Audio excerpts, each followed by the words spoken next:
đồn chiêng ai em cần hôn tông tê hi đầu ra liền san rúa lên không nghe thúc tu tê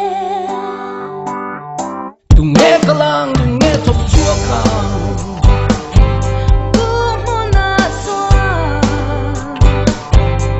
mà đâu ra liền đầu tu ri tung nghe con lăng lê ikut lâu chu lại bắt tu đắng nang đây lâu đi thô lâu chuan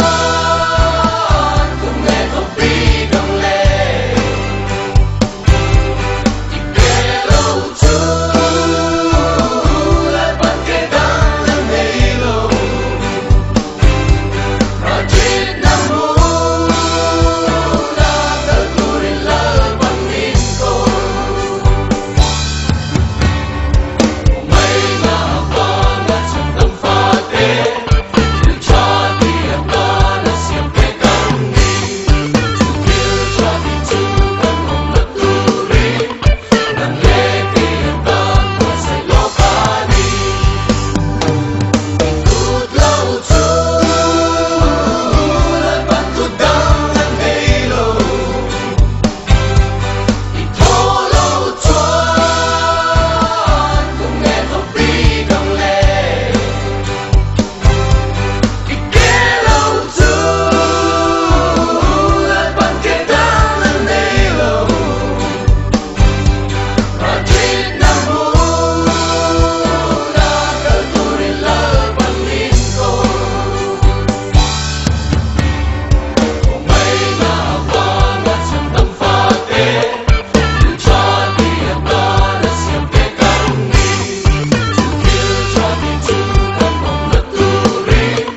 nang lê thì em ta qua say lo pha đi na na na na na na na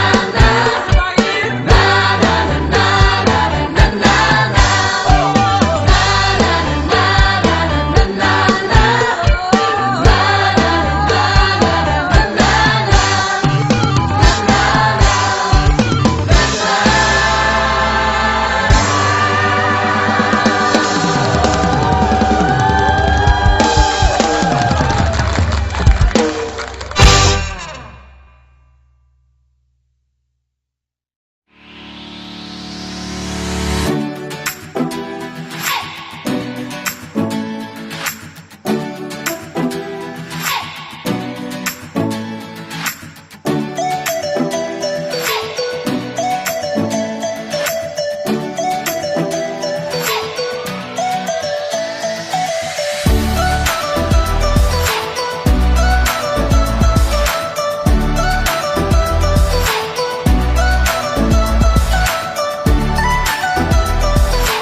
Wah, dito